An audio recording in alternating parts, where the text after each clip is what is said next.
E aí pessoal, continuando nossa série aqui no canal, hoje a gente vai fazer uma pequena introdução aos finais de peões, tá? Agora que você já sabe todos os mates elementares, vamos começar a trabalhar com alguns finais teóricos, tá? O que seriam esses finais teóricos?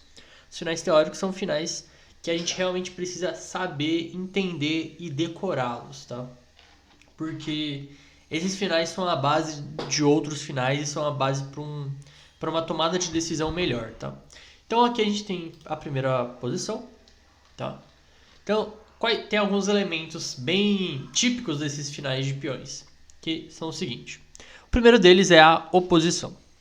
A oposição é quando os dois reis estão uma casa de distância. A gente vai ver que tem oposições de outras maneiras, tá?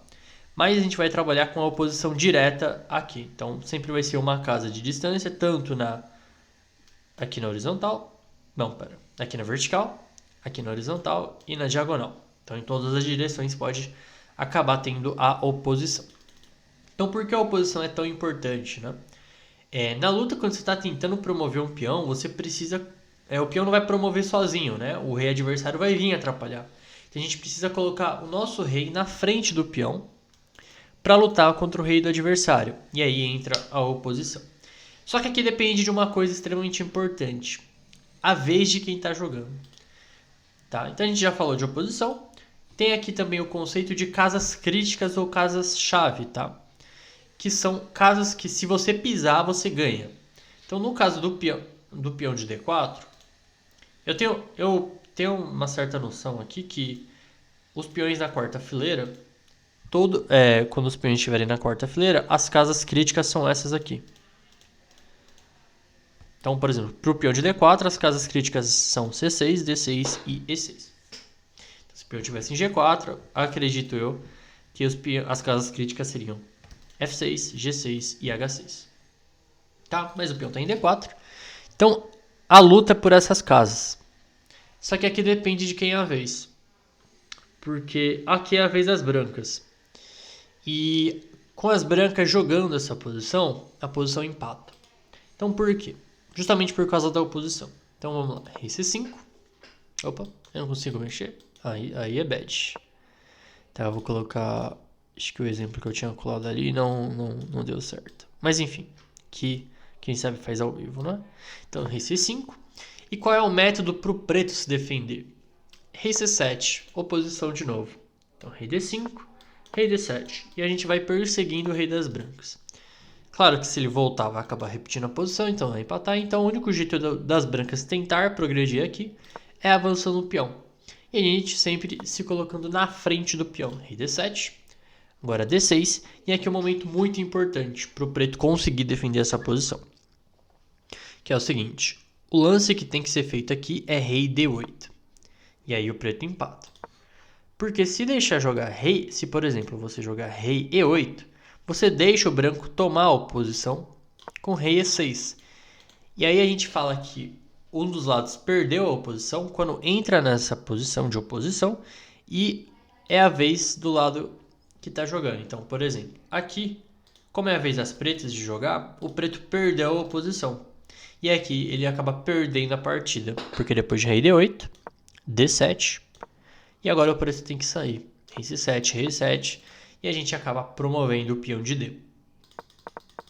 Mesma coisa aqui para o caso de rei C8, rei E6 de novo ganha a oposição, né? Porque agora é a vez das pretas, e aí o preto acaba perdendo a oposição. Rei D8, D7, rei C7, rei E7. Só que contra rei D8, o que acontece, né? O único jeito das brancas tentarem tomar a oposição seria com rei D6 ou rei F6. Só que não dá para jogar rei D6 porque o nosso peão está lá. Então, e se rei F6 a gente joga rei D7, né? Atacando o peão, você tem que voltar e a gente volta também. Caso o branco jogue rei E6, aí a gente toma a oposição. E aqui o branco que perdeu a oposição. Por quê? Porque está na posição de oposição e é a vez das brancas de jogar. Se o branco jogar rei D5, a gente planta aqui o nosso rei D7 de novo. E aí se D7 check, rei D8. E aí a diferença é que aqui é a vez das brancas de jogar. Depois de rei D6, a posição acaba empatando por afogamento, tá? Então é importante vocês conhecerem esse final para vocês saberem defender. Seguindo aqui, a gente tem a mesma posição, só que com a vez das pretas de jogar. E qual é a diferença, né? Com a vez das pretas de jogar, o preto perde a posição. Então, por exemplo, o rei E7. E aqui sempre que o rei sair da frente, a gente vai fazer o famoso drible. Então o rei vai para um lado, a gente vai para o outro. Então rei C6 e a gente pisou nas casas-chave, né? Então a gente está controlando a casa de D7, rei D8, rei D6, tomando a oposição de novo, rei C8 e aí de novo o drible, rei E7, rei C7, D5. E agora sempre que a gente controlar a casa de promoção, nosso peão pode ser avançado sem medo de ser feliz, né? Se o preto fosse para o outro lado, a ideia de ganhar é a mesma. A gente vai para o outro lado. Rei D8, rei D6, rei E8, rei C7, rei E7, D5, D6, D7 e D8, tá? Vamos para o próximo. Então, aqui com os peões de cavalo é um pouquinho mais... Tem um detalhe a mais, né? Porque o peão de cavalo está um pouco mais perto do canto do tabuleiro. E quanto mais perto do canto do tabuleiro, existem algumas chances de criar alguns temas de afogamento. Então aqui o primeiro lance é rei G4 para tomar a oposição. Se o preto joga G4, a gente acaba levando para o exemplo que a gente acabou de ver, né? Rei H2, G3 cheque, rei G2. E agora o preto não consegue mais lutar pela casa de... contra o rei das brancas, porque o peão avançou demais, né? E aqui a gente tem uma posição de empate de novo, né? Então rei G4, rei H2, drible, rei H3, G4 cheque, rei H2... E é aqui que mora o perigo, né? O lance que tem que ser feito aqui é rei F2. Se o preto joga com G3 cheque aqui, acaba empatando a posição. Porque beleza, se o branco jogasse o lance rei G1, vem G2, rei H2 e rei F2. A gente promoveu o peão, né? O problema é que o branco joga rei H1 aqui. E você não pode jogar rei F2 porque afoga. E se você joga G2 cheque... Opa... O branco joga rei G1 e você não tem mais o que fazer. Tá? Então por isso é importante jogar rei F2 primeiro. E depois de rei H1, rei G3. E aqui mais uma dica importante. Sempre que o peão estiver na quinta fileira e o peão das pretas e o rei na frente, se o peão já tiver passado da metade do tabuleiro, sempre a posição é ganha. Exceto com peões de torre, que a gente já vai dar uma olhada. Tá?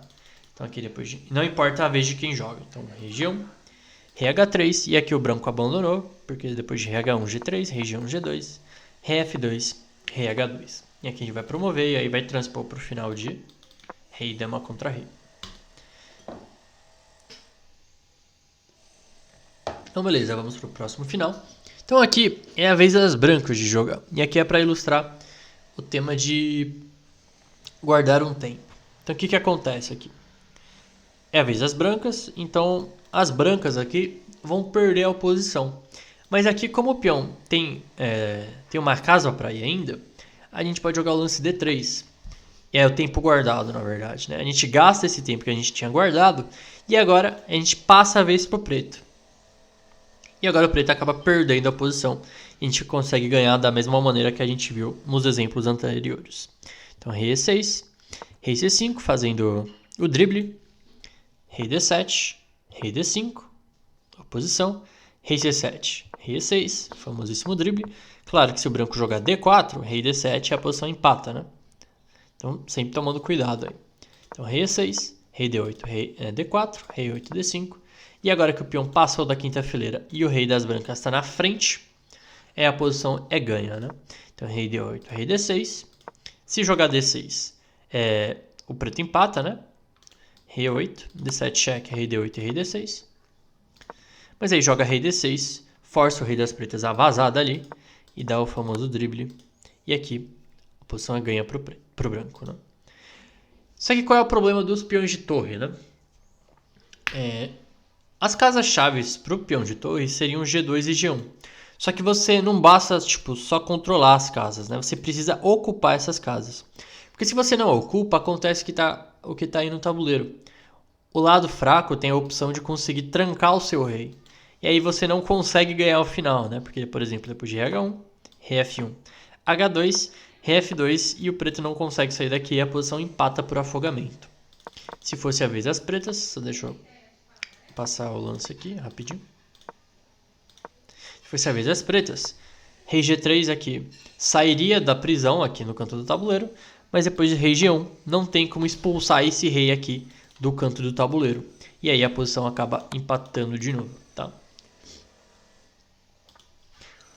Só que aqui, então o que o lado forte precisa fazer, né? Ele precisa ocupar as casas-chave do peão de torre. Então aqui as casas-chave são G7 e G8. As casas que você precisa pisar para conseguir ganhar. Então aqui rei G4, rei C5, rei G5, rei D6, rei G6, rei E7 e aí rei G7. E aqui o branco consegue ganhar porque ele defende as casas-chave e agora o peão de H pode avançar sem muitos problemas, né? Então, rei E6, H4, rei F5, H5, rei G5 e H6. Vamos para o próximo. Então, esse tipo de final... Então, a gente já passou de alguns elementos básicos. A gente já viu oposição, tempo guardado, casas críticas. Então, esses finais devem ser bem compreendidos para a gente conseguir entender as outras posições mais rápido, tá? Então, aqui...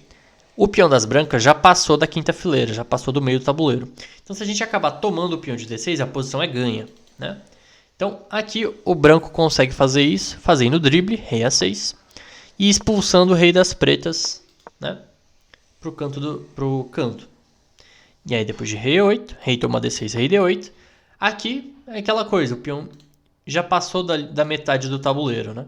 Então, aqui, com o rei na frente e o peão na quinta, a posição é ganha para o branco, como a gente já viu. Mas aqui tem uma situação diferente, né? Os peões não conseguiram passar da metade do tabuleiro, tá? Então aqui a posição acaba sendo empate, como a gente vai ver. Rei B4. Outros lances aqui também empatam, tanto rei C3, rei C2. Acho que rei B2 também empata. Mas aqui o branco tentou criar uma pequena armadilha para o preto, que é a seguinte. O preto jogou rei E3. E aqui se o preto joga rei E4, o branco joga rei C5. E a gente tem aquela situação de zug-zwang, que é quando o lado tem que fazer um lance e todo lance que ele faz é horrível, né? Perde na hora. Então aqui o preto não tem mais como defender o peão de D5. Ele vai ter que abandonar o peão e vai acabar perdendo a partida. Então rei E3. E aqui o branco jogou com rei C3 para defender o peão de D. Se ele joga rei C5, o preto joga rei E4. E agora quem está em zug-zwang é o branco, né? Porque agora ele tem que largar o peão de D4. Rei C3, rei E4. Só que aqui o branco realmente perde o peão de D4, né? Só que aqui ele usa a oposição, porque o peão está na quinta fileira ainda. O peão não passou da metade do tabuleiro. E aqui, rei C2 é o lance. Para quando o preto jogar rei por D4, rei D2, tomando a oposição. E aqui o branco consegue empatar. Se o branco joga rei D2 aqui, rei por D4. E aqui, quem perde é o branco, porque ele perdeu a oposição, né? Ele vai ter que fazer lance. E aí o preto vai fazer o drible e promover o peão igual a gente já viu. Então rei C2, rei por D4, rei D2 e aqui o branco consegue empatar sem muitas dificuldades, né? E por fim, o último elemento que eu queria passar para vocês nesses finais de peões é a regra do quadrado. A regra do quadrado é muito útil na hora para você saber se o peão consegue promover sozinho ou não, se ele vai precisar da ajuda do rei. Então, como é que a gente vai fazer a regra do quadrado, né? A gente vai fazer uma linha até a casa de promoção. Uma casa vai fazer outra linha na diagonal aqui, até o final do tabuleiro. E aí a gente vai juntar essas linhas até a fileira que ele tá, né? Então a gente vai pegar aqui, a fileira até aqui. E aí fecha o quadrado. Então, a regra é simples. Se o rei adversário estiver dentro do quadrado, ele consegue pegar o peão. Se ele não tiver, o peão consegue promover. Então, só para ilustrar, rei F4, B5. Então, aqui o quadrado vai diminuindo, né? Rei E5, B6, B7. E rei C7 e o preto pegou o peão. Mas aí, caso ele não consiga, B5. E aí ele não consegue chegar mais no quadrado, né? Ele não consegue mais ficar lá dentro do quadrado. Rei D5, aí B7. C6 e o branco promoveu, tá? Então, só para fazer aquele resumo dos vídeos, a gente viu aqui oposição, casa-chave, regra do quadrado e alguns finais com peão de torre. E tempos guardados também, que são elementos importantes, tá? Então, o que eu recomendo? Vocês revejam essa aula com calma para passar no tabuleiro físico, para vocês realmente entenderem o conceito, as ideias, tudo certinho. E aí, a gente vai ver mais finais de peões na próxima aula. Espero que vocês tenham gostado e vejo vocês no próximo vídeo.